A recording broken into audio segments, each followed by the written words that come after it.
ndị be anyị bịakwanụ ka unu nụrụ na ndị Onitsha Main Market na-eme ngagharị iwe dịka Charị nwa Mgbafọ bụ soro udobe aka na-achị Anambra steeti si wee gbachie Onitsha Main Market wee were ka wee tinye n'azụ abịa wee sị na ọ ya agbapie na ndị Onitsha Main Market nupụrụ ya isi dịka o si wee gwafa na fa ya azụ afịa Monde na ya bụ sitatuo mfa na-anọ n'ụlọ na ya akwụsị ya na Anambra steeti na onye ọ dịghọ mma na ya buru ngwongwo eburu abịa si na Anambra steeti wee pụọ bịazikwanụ na tata anụnwa bụ Tuzdee n'ole jirigokwa na Anambra steeti na ndị Onitsha Main Market jụkwara ajụ wee sị na fa ya pụriri afịa taa na Charị nwa Mgbafọ ya emepelu fa Onitsha Main Market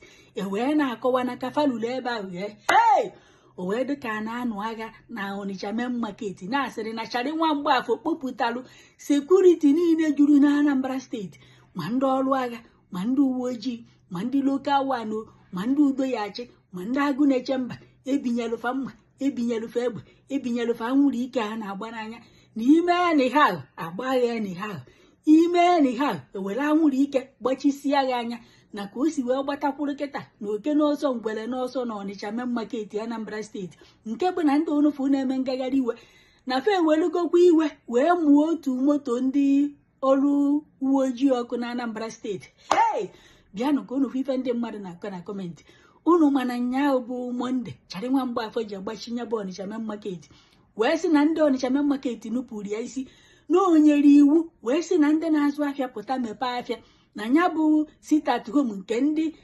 IPOB wepụtara wee sị na ọka Nnamdị Kanụ ka e wee hapụ ya n'ime ụlọ nga na ya na-amachi ya na Anambra steeti na Monde na onye ọbụla ji azụ afịa na ọ bụ na ndị na-azụ afịa apụtara na ya agbachi ụlọ afịa ahụ 2 weeks na ọ bụrụ na 2 weeks ruo na ọ ya agbapie na-ekwubezie ụma na ọ ya agbape ndị na-alụ ọrụ oyibo na unu ejeghị na ife unu ihe risivu n'ego ụgwọ ọnwa unu bụ 20%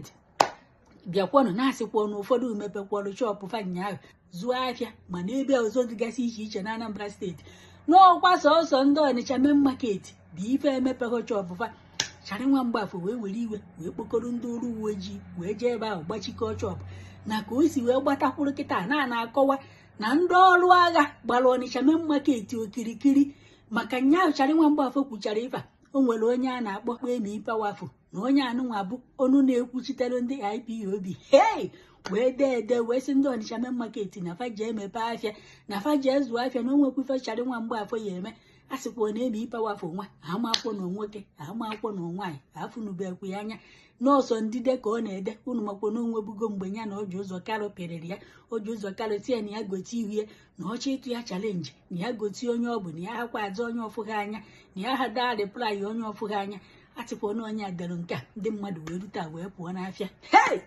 wee sị ya ndị ọrụ agha wee ju ebe niile ụfọdụ nọ na kọmentị wee na-asị na Emi Powerful nwa sịrị ndị mmadụ nya fapụ afịa na onye nwa na-achị Anambra steeti na ife ome na ọ dịzikwa ka anya na Charị nwa Mgbafọ na fa na-amazi aka na ya marụkwa na gọọmenti na ndị mmadụ agha ama aka na afta Chineke n'ọkwa gọọmenti n'ọgwụ ife fakwu keba ya eme o wee bụrụzie nke Charị nwa Mgbafọ unu mana ọha alaiki ka mmadụ tụọ ya chalenji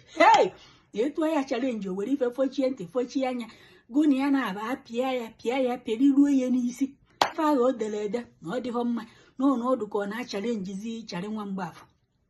amakwa m ebe ụfọdụ sịrị Charị nwa Mgbafọ na ihe ekwekwo na ife anụnwa o bidoro na ya kwudosie n'ọkpa ya ike na ya echekikwo na-echeki na si gbaa mgba anụnwa ofu mgba si nụọ ọgụ anụnwa ofu nnu na ife ya eme nyame na si mechie nya bụ sit-at-home na otego emeberie na sinsi ahụ onye nwa na-emeberie na Nnamdị Kanụ na hapụgie n'ime ụlọ nga sinsi o jebere ụlọ ikpe na sinsi emebere nya bụ ife na onwegwe ife gọọmenti kwuru maka ya na sinsi fa na-eme sit-at-home na gọọmenti otinugorofu ọnụ na eyeghodofu ọnụ na onwebedu ife enya eji wee ikpe Nnamdị Kanụ asị ka e were sit-at-home ahụ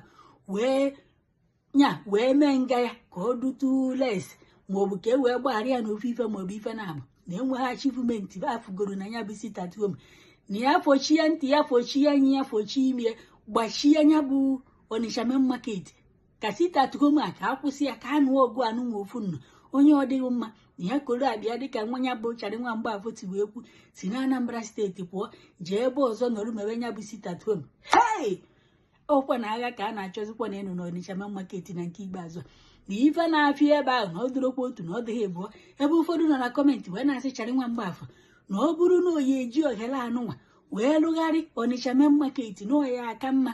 na ya kwudosie ebe ọkwụ monde fa pụtara ya nyefawa montu nwa dịka o si wee kwu fa pụtara ya kurisie Onitsha Main Market rụọ ya ka ọ dị standard na Onitsha Main Market bụzisi unyi na ịbịa afịa ebe ahụ ebe a na-eri nri unyi na ihe afọ ebe ị nyụrụ mamịrị na ihe afọ ebe ijeru mposi na ọ bụ na onwe ka o si dụrụ na ebe live na-eje nwa nwere steepụ na otu mposi juru ebe niile na ije ka ị ga-ema ụga si okpuru kwawi na mmiri na ọ bụ na onye eji ohere anụnwa wee lụọ Onitsha Main Market ọdọ standard atrisi abịa n'ime afịa onye nwee chọpụ mmadụ goo gị fecha enyo mamịrị inye eki oje nyụa maọbụ abịa 5 shọpụ ma 10 shọpụ enwe otu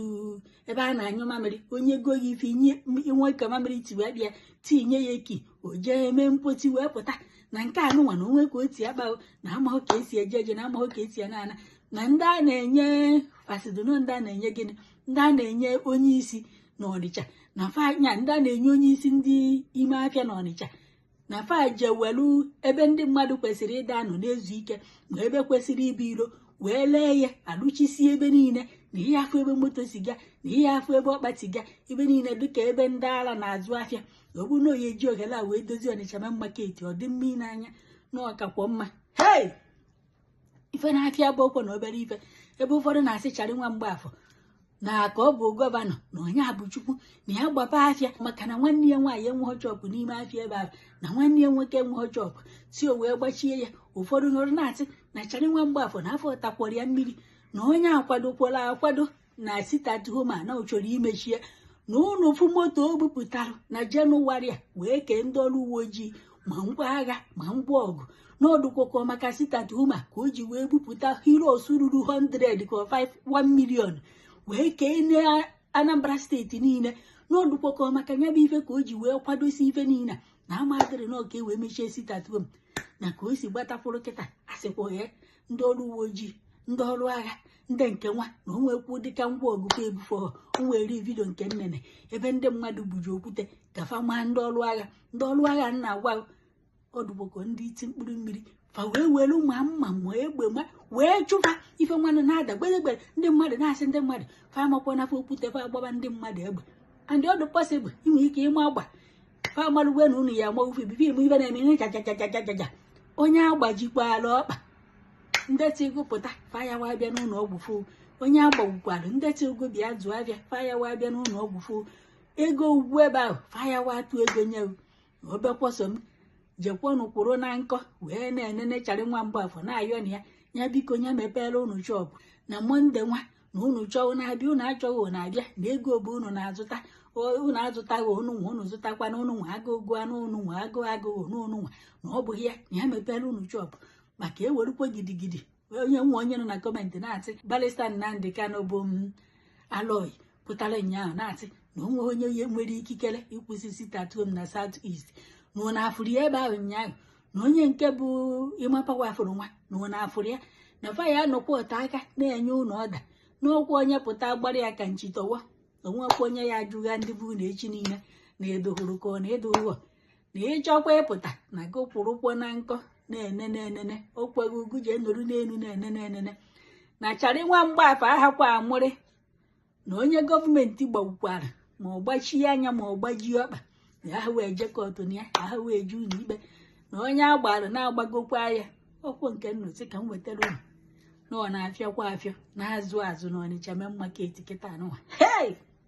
ọ bụkwa na nwere onye nke ọ na-azụ afịa ebe ahụ gbakwa ya na foonu ka ị marụ ka o mee gwakwa ya na nkwụcha abụrụkwa ụjọ na Chari nwa Mgbafọ kwadokwara akwado na ọtịkwa na ọ bụ na fa achọzi ịzụ okurie ya fejezie nọrọ n'ụlọ mebe nya bụ sita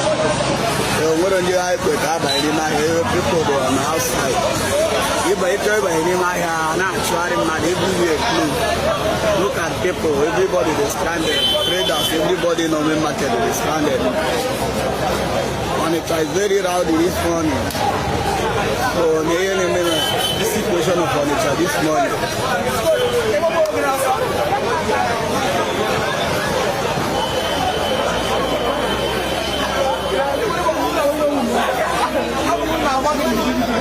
Soludo biko Show another news that you did resolve all this issue instead of this one. Let us see a guy to consider the safety of the people first. Because of that, I will come. I only open a stomach and only open a no happy business here. Man, I want to gather this to life here for the sake of. So let's see.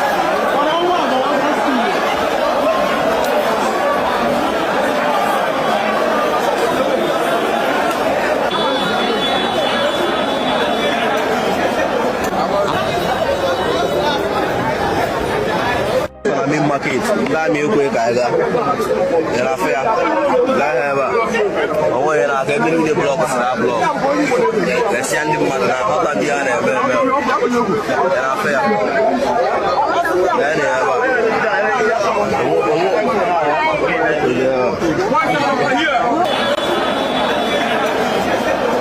Àwọn la afẹ́ra azó ni o, afẹ́ra azó. Main market, la mi ko ka ga. Era fair. La heba. O era ke mi de block sa block. Le siandi madra ha ta dia re be. Era fair.